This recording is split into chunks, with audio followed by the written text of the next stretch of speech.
war between Israel and Hamas in Gaza.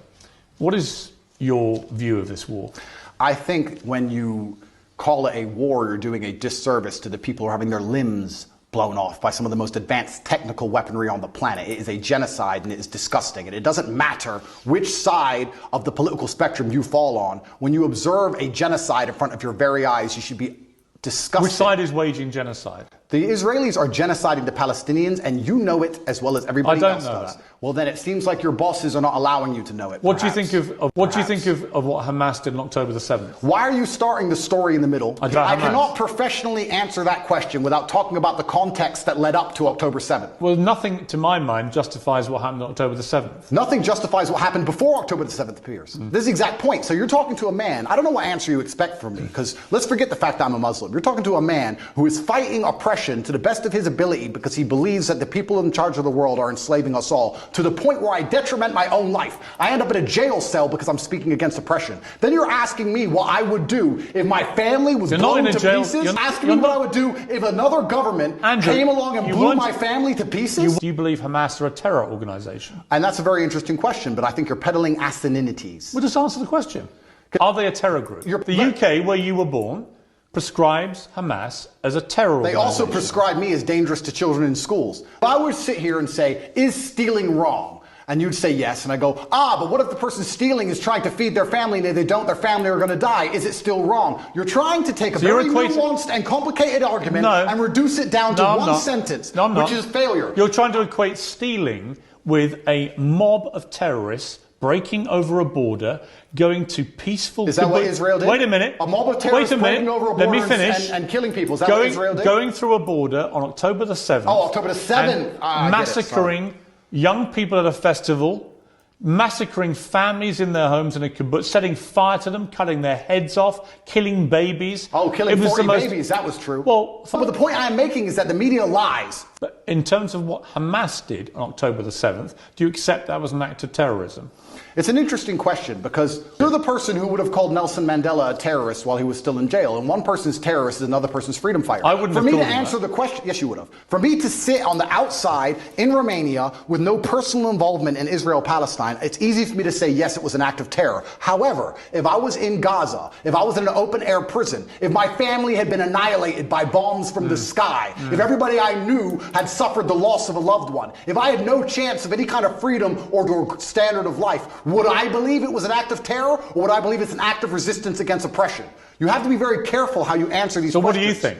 I think I understand what happens when you take people and put them in such an inhumane condition. For anybody to sit and say that you're going to take people and put them in absolutely inhumane conditions and give them no standard of life, and they're not allowed to ever fight back, or they are terrorists. But I can agree with you. Anyone who does that is an amateur. I can agree with you that the plight of the Palestinians for many decades has been absolutely shameful. So what did we think was going to happen, Piers? No, nothing justifies what happened on October the 7th. So what are they supposed to do? Nothing. So what are they supposed to do? That was an act of medieval barbaric terrorism. Nothing justifies it. Did they suffer acts of medieval... Your attempt to try and equivocate... Did they suffer acts of medieval barbaric terrorism before that date? Yes. An eye for an eye in this world. Give me one example of where Israel, without any provocation, went into... When has Israel actually gone in and done something of the scale of October the 7th? There's literally endless examples of that. Give me one. In 2014, they were bombing civilians. To look at a situation, no matter how heinous, and to ignore all of the context and pretend that you do not understand why said situation happened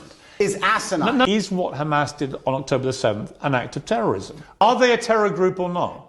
They're one team's freedom fighter, and they're deemed a terrorist What do group. you think? I think that if you lock people in an open-air prison and steal their land, they're going to retaliate. So they're not a terror group? I think they're going to retaliate. They're not a terror group? One team's terrorist is another team's freedom fighter. Okay, we're now up to about 8. Are they a terror group? Of course the Israelis think they're a terror group, and of course the Palestinians think they're freedom fighters. It's stupid that you're asking the question. Most of the civilized world thinks they're a terror group. I think that if Israel continues to conduct acts of terrorism on the Palestinian people, they're going to do nothing but strengthen the reaction. You would not advocate Russia doing any of the things to Ukraine that Israel is doing to Palestine. You would not sit here... Russia has been doing exactly that. Russia has not done a fraction of the things to Ukraine that Israel has done to Palestine. Russia illegally invaded a sovereign democratic country and has committed a barbaric rampage trying to seize as much of Ukraine as it can, bombing maternity hospitals, Let me ask killing you a question. innocent women Let me and ask you a children. question. A Hamas rocket, a tiny Hamas rocket that can make a pothole in the road,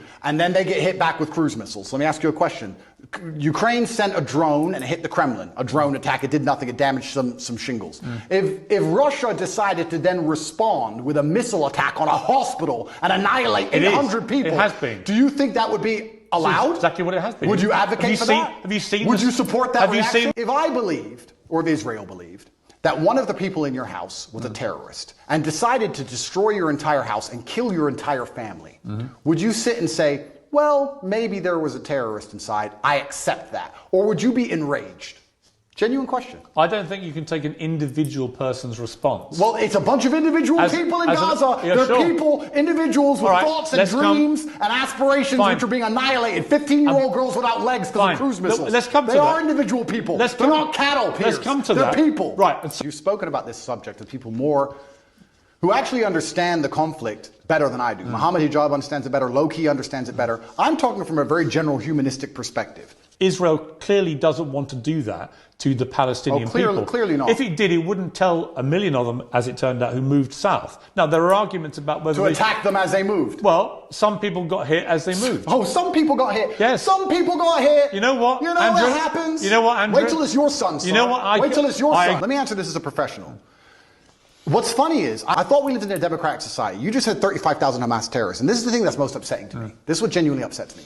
Israel intelligence will say a guy's a Hamas terrorist. Has that guy gone to a court of law? Has there been a democratic process? Has he been proven to be a terrorist? No. They've just decided from their intelligence that couldn't see an invasion coming from hundreds of miles away. So this intelligence is actually no. It's not great. No. So they've decided this person might be in intelligence without court case, without any kind of democratic process, and because of that, they've decided to annihilate civilians along with him, and it's all just collateral damage, and nobody should care. And that is disgusting, and any person in the West who is advocating for that is a hypocrite, because if it was turned on them, if the American government said, we think the person in your shopping mall, one of the people you were shopping alongside in the mall, might have committed a crime, we didn't take them to court, we think they might have, so we killed your whole family, get over it. So the last time is a clown and a hypocrite. So what do you expect full-grown men to do? I'm about to respond. What do you expect full-grown men to do when you kill all of their families and leave them locked in an open-air prison? Let me respond. The last time that Jewish people faced an existential threat was in World War II.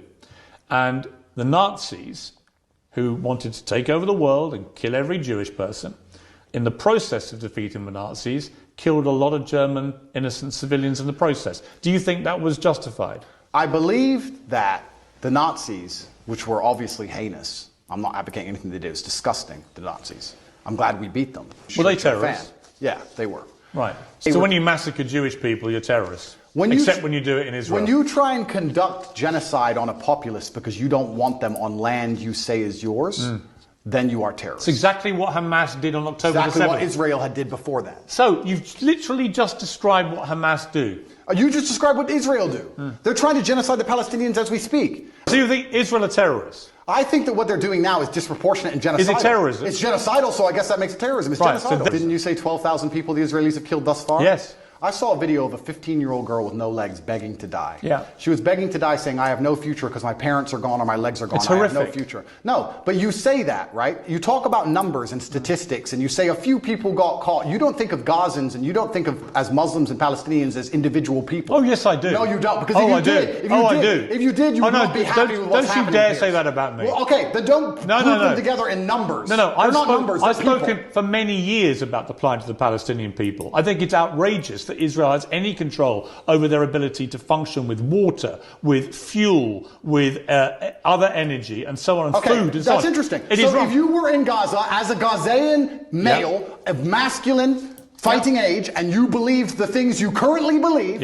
what would you do about it? You know what? Nothing justifies the terrorism we saw. I never said you'd be a terrorist. I'm asking what you do. No. I understand why people in Palestine feel oppressed. I understand why they want freedom. I understand why they want the same rights as the people in Israel. Then here's a perfect... On that we agree. Absolutely, but nothing justifies what happened in October. Well, here's where we disagree, Piers, because as a professional, when we both agree on the point that the people inside of Gaza are being oppressed and that their life is being detrimented and that they have no way of getting out, we, as a professional... And I do agree with that. I understand pressure cookers explode. You're pretending they shouldn't. You're saying that they should never explode. Nothing bad should ever happen. Saying nothing justifies terrorism. We should just be allowed to subjugate them for endless years and nothing happens. No. And I'm a realist to understand that pressure cookers explode. No, you're not. And that's what happened. No, you're not. We need a solution to the problem, or it will continue to happen. You're not. I understand that pressure cookers explode, Piers. Will you condemn them? I can't sit here and condemn the obvious outcome of consequence. Really? How can I condemn? You can't condemn Hamas for what they did. Well, we know what's going to happen. And we need a solution. So you're very quick to condemn Israel's response, but you won't condemn the terror attack which prompted it. No, I'll tell you why. Let me ask the question. Do you think if we gave the Palestinian people basic human rights, that Hamas would find it more difficult to recruit new soldiers? I think probably if we treat them like humans, this won't happen. So we agree, and let's move on. I think there's a real danger in the scale of Israel's response that you radicalize a whole new generation of Palestinians. I think that's a real danger. So by the way, I've said that. We can agree on that. So perhaps it was Israel's actions before October 7th that radicalized the soldiers who invaded. So you agree with me. So let's move on. No, I don't. No, nothing justifies